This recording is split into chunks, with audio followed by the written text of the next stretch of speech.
안녕하세요. 오늘은 레이기를 함께 나누고 싶습니다. 세 명의 위대한 한국 레이기 저자와 함께하는 레이기 시간. 오늘은 레이기 1장 2절을 한번 말씀을 보고 싶습니다. 레이기 1장 2절은 우리들에게 이런 이야기를 하고 있는 것을 볼 수가 있어요. 뭐라고 기록되어 있냐면 이렇게 기록되어 있습니다.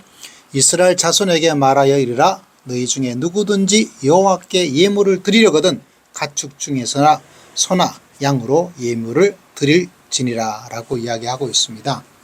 너희 중에 누구든지 누구일까요? 남자 오케이,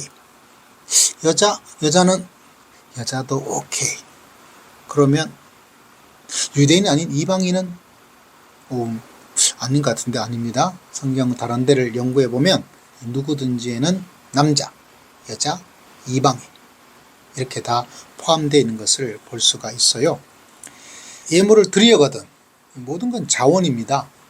예물을 드리고 싶은 사람, 하나님께 나와 하나님을 만나고 싶은 사람에게 이 말씀이 주어지게 된 거죠. 강제 조항은 아니에요. 자, 그렇다면 말씀을 통해서 하나 깨닫고 몰랐던 것이 하나가 있었어요. 그럼 뭐냐? 그럼 바로 소나 양이라는 이 단어 중에서 양입니다. 여러분 학교 다닐 때 저 같은 사람은 수우미양가 옛날에 한번 양을 맞은 적이 있었거든요. 참 부끄러워요. 여러분 뭘 맞아 본 적이 있어요?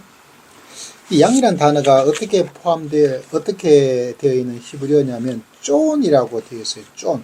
발음도 좀 독특하죠. 쫀이라고 포함되어 있는데 이 쫀에 해당되는 이 단어가 작은 네 발 가진 가축을 말해주고, 여기서 이제 양이라고 되어서 번역된 것이 사실은 쫀이라는 히브리어랍니다. 그 쫀에는 뭐를 포함하고 있냐면 양이라고 말하고 있는 케베브와 염소라고 말할 수 있는 에즈라는 이 히브리어 두 개다. 다시 말하자면 양과 염소 둘 다를 포함하고 있는 단어가 그게 바로 쫀이래요. 그러니까 1장 2절에 양으로 번역된 것은 번역이 아쉽지만 틀렸습니다. 양과 염소를 두 가지 다를 말씀해 주고 있어요. 그래서 이 번제 예물에는 소, 양, 염소 이걸 같이 포함하고 있는 단어인데 번역이 이래서 어려워요. 이 쫀을 그러면 뭐라고 번역해야 될까요? 양이라고 번역하자니 양만 아니고, 염소라고 번역하자니 염소만도 아니고, 염소와 양을 다 포함하고 있다는데 그럼 도대체 뭐라고 번역을 해서 기록해 놓아야 될 것인가? 어려워요. 번역은 그래서 참 어려운 것 같습니다. 그러나 레위기를 공부하는 우리 입장에서 놓칠 수도 없잖아요. 여기서 양이라고 번역된 것은 쫀이라는 단어인데 염소도 포함하고 양도 포함하고 있는 작은 네 발 가진 가축이다 라고 이야기를 해야 되겠죠. 소나 가축, 가로 열고 양 그리고 염소 포함 이렇게 번역을 해야 되는데 어렵죠. 자, 이제 우리가 들어가야 될 또 하나의 놀라운 점은 뭐냐면 다른 것이 아니라 여기에 왜 가축일까요? 가축. 시장에서 이 자본주의 시장에서 팔고 그렇게 하면 될 텐데 말이죠. 그게 더 편리하잖아요. 그런데 하나님께서 드리는 예물에 그렇게 사가지고 하는 건 안 되고, 또 야생도 안 돼요. 사는 것도 안 되고 야생도 안 되고 가축만이 될 수 있다고 이야기합니다. 자, 여러분 왜 가축을 이야기를 할까? 그게 오늘의 핵심입니다. 왜 가축을 이야기를 할까? 하나님의 의도는 뭐고 하나님의 뜻은 무엇일까? 그것을 아는 것이 중요하겠죠. 뭐라고 생각합니까? 왜 가축일까요? 자, 세 명의 위대한 한국 레이기 저자는 이렇게 말합니다. 김경열 교수님께서는 정성이란 단어를 드리고 있습니다.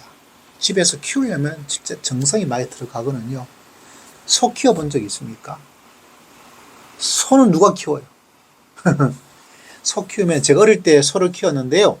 소를 키울 때 다른 것이 아니라 학교 가기 전에 이 소를 산에다 풀어놓고 학교 마치고 다시 와서 다시 소를 찾으러 가야 되고, 근데 어떤 데가 소가 내가 풀어놓은 곳에 대부분 소가 무리지어 다니거든요. 그런데 무리지어 다니는 이 소가 내 소만 없을 때가 있어요. 그러면 그걸 찾아야 돼요.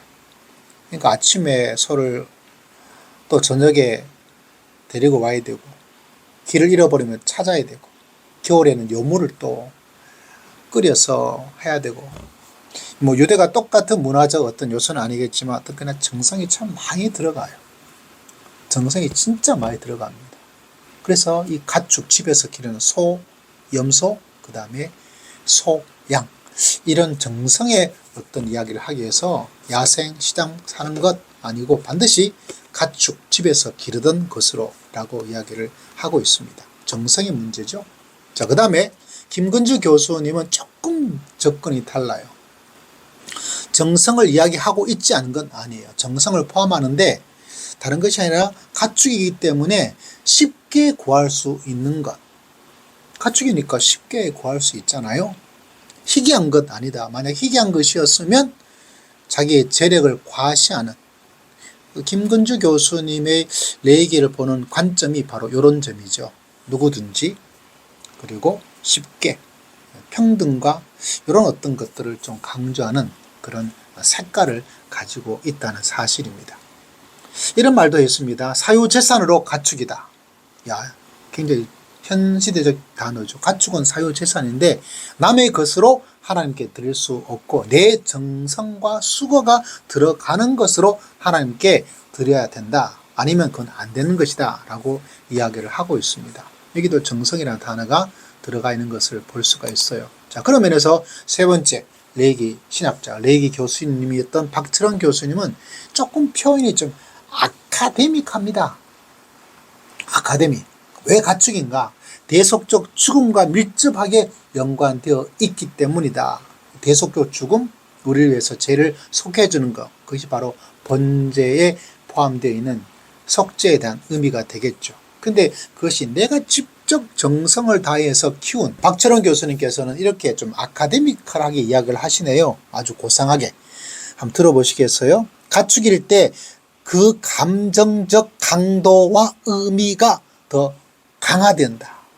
나를 대신해서 나를 위하여 이 죽는 이 소, 양, 염소가 내가 키웠으니까 얼마나 감정적으로 이런 소가 팔리든지 할 때요. 여러분, 걔가 바보가 아니에요. 얼마나 똑똑한지 몰라요. 눈에서 눈물이 뚝뚝 떨어집니다. 송아지 키우다가요, 송아지를 팔아야 되잖아요. 팔면 엄마 소도 눈물을 뚝뚝 흘리고요. 송아지도 눈물 흘리고. 눈 뜨고는 볼 수가 없어요. 그런데 그 소를 죽여서 그 소를 나를 위해서 나를 대신해서 내가 애지중지 키웠던 그러니까 얼마나 감정적 강도가 의미가 얼마나 남다르겠어요. 남다르겠어요. 그런 의미에서 그거를 몸으로 느끼도 그 감정적 강도와 의미가 흠뻑 담긴 것은 뭐 돈 주고 사서 돈 100만 원 주고 돈 50만 원 주고 그하고는 차원이 다르죠. 지나가다가 소, 양, 염소 있어서 야 저거 공짜인데 잡아서 야 하나님 드리면 좋아하겠다 하고 그하고는 차원이 완전히 질적인 차원에서 엄청나게 다릅니다. 그것을 강화해 주기 위해서 산에 파는 거 그거 안 된다. 네가 직접 길러서 기른 소 중에서 기른 양 중에서 기른 염소 중에서 네가 데리고 와서 어떻게 해요? 손 의지하잖아요. 그냥 안순한 것이 머리에 손들인 것이 아니라 눌러서 완전히 기대가지고 그러니까 더 감정적 의미와 그리고 감정적 강도가 얼마나 거했겠어요.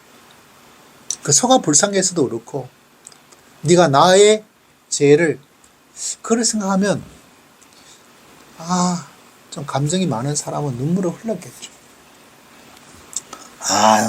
슬퍼지네요. 그걸 이제 온전히 그럼 뭐 하겠어요? 너 더 이상 범죄하지 말고 죄 짓지 말고. 그래서 여러분 회개 기도가 정성이 없이 주의 용서해 주시옵소서 할렐루야 감사합니다. 이거는 조금 아닌 것 같아요. 혹여나 여러분 내가 하나님께 예배를 드리러 가는데 멀면 참 어렵죠. 특히 나이가 들고 하면 실제로는 먼 거리를 가긴 참 어려워요. 그런데 여러분, 이런 키우는 정성이 그곳에 담겨져 있는 것, 그걸 참 하나님이 너무 식은 것, 너무 편한 것, 다시 말하자면 불편한, 여러분 이 시대가 편한 것을 많이 추구하죠. 그런데 예배라든지 뭔가는 항상 정성과 불편을, 수고를 항상 가지고 있습니다. 어쩌면 이 시대에 뭐 한국 교회 뭐 어떤 이야기 많이 되는 것 중에 하나, 개인적 신앙도 그런 것 중에 하나가 너무 편한 것, 편리성만을 추구하다 보니까 생기는 문제가 아닐까. 누가 말해주고 있을까요? 레이기가. 가축으로 드려야 돼. 가축. 네가 직접 길러서 정성이 들어가야 돼. 정성이. 그리고 그거 바칠 때 네 마음과 의미가, 그 강도의 감성이 어떤지 이걸 우리들에게 가르쳐주고 있습니다. 야, 이걸 제대로 살리려면 어떻게 해야 좋을까 참 고민스럽네요. 오늘은 레위기 1장 2절을 통해서 우리에게 가르침을 하나님께서 주고 있습니다. 여러분, 레위기는 하나님을 만나는 거죠. 하나님을 잘 만나고 풍성히 만나고 날마다 새롭게 만나서 우리 믿음 생활이 정말 날마다 풍성하고 새로워지기를 기도하고 또 기도합니다. 감사합니다.